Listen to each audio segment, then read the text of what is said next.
DHS and members of the Trump administration are speaking out after what they say is another act of political violence yesterday. This time, an attack on an ICE detention facility in Dallas. Here's what we know so far. A gunman opened fire on the immigration field office from a nearby roof early yesterday morning, killing one of the detainees and critically wounding two others. According to DHS, all three were in a van outside the facility at the time. Law enforcement has identified the suspected shooter as 29-year-old Joshua John. They say he died from a self-inflicted gunshot wound. Now, while the exact motive of the shooter isn't exactly clear, FBI Director Kash Patel posted this image to X, writing in part, "While the investigation is ongoing, an initial review of the evidence shows an ideological motive behind this attack. One of the unspent shell casings recovered was engraved with the phrase anti-ICE." The Trump administration was quick to jump on the apparent anti-ICE messaging. DHS Secretary Kristi Noem took to X, writing, quote, "For months, we've been warning politicians and the media to tone down their rhetoric about ICE law enforcement before someone was killed. These horrendous killings must serve as a wake-up call to the far left that their rhetoric about ICE has consequences. Comparing ICE day in and day out to the Nazi Gestapo, the secret police, and slave patrols has consequences." And Trump himself pointing the blame squarely at Democrats, writing on Truth Social in part, "This violence is the result of the radical left Democrats constantly demonizing law enforcement, calling for ICE to be demolished, and comparing ICE officers to Nazis. ICE officers and other brave members of law enforcement are under grave threat. We've already declared Antifa a terrorist organization, and I'll be signing an executive order this week to dismantle these domestic terrorism networks. I'm calling on all Democrats to stop this rhetoric against ICE and America's law enforcement right now." Meanwhile, Vice President J.D. Vance had this message to Democrats during a speech in North Carolina yesterday. "When Democratic politicians incur doxing, when they encourage us to unmask ICE enforcement officers, what do you think is going to happen? When the mayor of Los Angeles encourages violent protesters to get in the face of our law enforcement, what do you think is going to happen? If you want to stop political violence, stop attacking our law enforcement as the Gestapo. If you want to stop political violence, stop telling your supporters that everybody who disagrees with you is a Nazi. If you want to stop political violence, look in the mirror." In response, Democrats have largely condemned the violence, but former Congressman turned podcaster Joe Walsh addressed Vance's comments specifically, writing on his Substack, quote, "Political violence against anyone is wrong. But yes, there's a but. What ICE is doing right now in America is also wrong, and it's un-American. You have no right to silence me and others merely for accurately labeling what ICE is doing as authoritarian, thuggish, fascist, and un-American. Yes, there have been a number of threats and acts of violence against ICE. They are reprehensible, but to accuse us and our words of leading to the violence and threats, well, you know the rest." So a couple important clarifications here. So this was a shooter shooting into a van blindly, and the person, and actually what I've read subsequently is that, so correct me if I'm wrong, I think two people have been killed, and I think we said one, but I think it's two. They were detainees. They were not law enforcement agents. It was people who'd been detained by ICE, so he didn't even shoot. Now, he was shooting blindly, so maybe he was trying to kill the law enforcement agents, has the anti-ICE message on the bullet.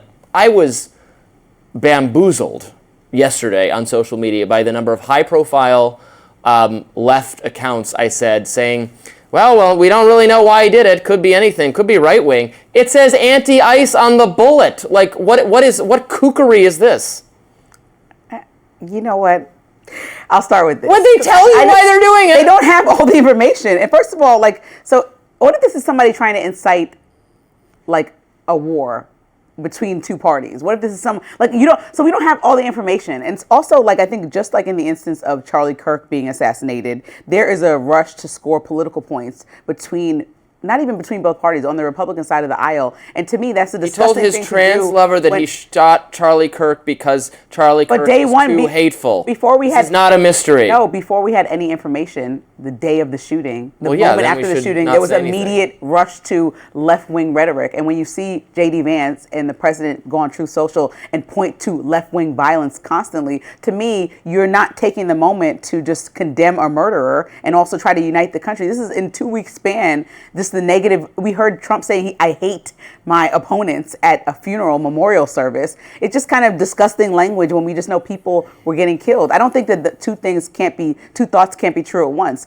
People do condemn violence and should at the highest level of especially Congress and government, but also just regular people who vote on the left. But then at the same time, they could also say, I think that ICE agents should be unmasked. It's not American to have people walking around in masks, throwing people in vehicles, and people don't understand who's arresting them. It's the same thing I'm not a fan of knocking masks. down the door. Right. It's the same thing as knocking down the door and going in someone's house at 3 a.m. Yes, you don't want them to have an inkling that you're coming, but at the same time, you're going to cause them to react. But we talk about that. So masking up somebody and them trying to arrest you immediately and throwing you in a vehicle is going to alarm anyone. That's fine. I don't agree with doing that, and I don't agree with a lot of ICE's policies. But for years, I've been told that right-wing rhetoric correlates with right-wing violence, and now we are seeing, maybe it's not statistical, maybe it's incidental, maybe this will be the end of it, but now we've seen a series of left-wing motivated, plausibly left-wing motivated, violent attacks, and so the right is saying, well, you're the ones who said it's caused by rhetoric, so we are telling you tone down your rhetoric. Is that not fair? But after the lawmakers in Minnesota were killed, we weren't talking about the fact that Trump is the reason why it happened when he calls Democrats fascists as well. That's not at least what was coming out of my mouth. And so I think when you want to be responsible, especially as a leader, you shouldn't try to figure out who caused somebody to be a criminal, who caused somebody to be a murderer. I think that that is not a direct correlation, even though in the whole I'm argument accustomed to every time someone who's kind of right-wing, maybe plausibly or just hateful, does something evil, that it's Tucker Carlson's fault, it's Fox News's fault, it's Trump's fault, it's the fault of Joe Rogan. It's the fault of conservative rhetoric. That's been and the on both narrative sides there for should years. be a conversation about trying to find out why the killer killed, right? Yeah. Because you say something that doesn't, and it can't be the same party arguing that President Trump didn't directly incite a riot on January 6th, being the same people that are saying, oh, your words incited a killing. That's like contradictory. It's just like, stick to what you're doing. If the whole playbook for Republicans is to mirror everything they hated about Democrats doing, that's a failed playbook, and it's going to come back and bite everybody, because when Democrats get back in office, they'll do the same thing. So why is that something that you're going to perpetuate if you hated it so much, from cancel culture to what's happening right now? It's kind of ridiculous. Like, we're like arguing the opposite side just because it benefits our parties. And when you think about this conversation, like, let's just stop overreaching government. Let's stop doing things that don't make sense. Let's take the masks off of agents. Let's put body cameras on. Let's just protect Americans. Let's bring transparency. I don't think anyone's against body camera. We're all for body cameras. Body cameras can be used to acquit. It's a pro law enforcement move, if anything, because when they get falsely accused of having done something wrong, they can protect themselves. Or if they commit some abuse, then yes, that should be. Nobody's arguing against it. The body cameras that I can hear of. Well, there was plenty of arguments coming from the right about body cameras when they first were proposed, but now it's the mask argument. It's the same thing. Why do we want people hiding? Like, just, you can do your job. It's so they're not, doxxed or their families targeted or harassed. They should be. I don't know about closing. They should be identified as law enforcement.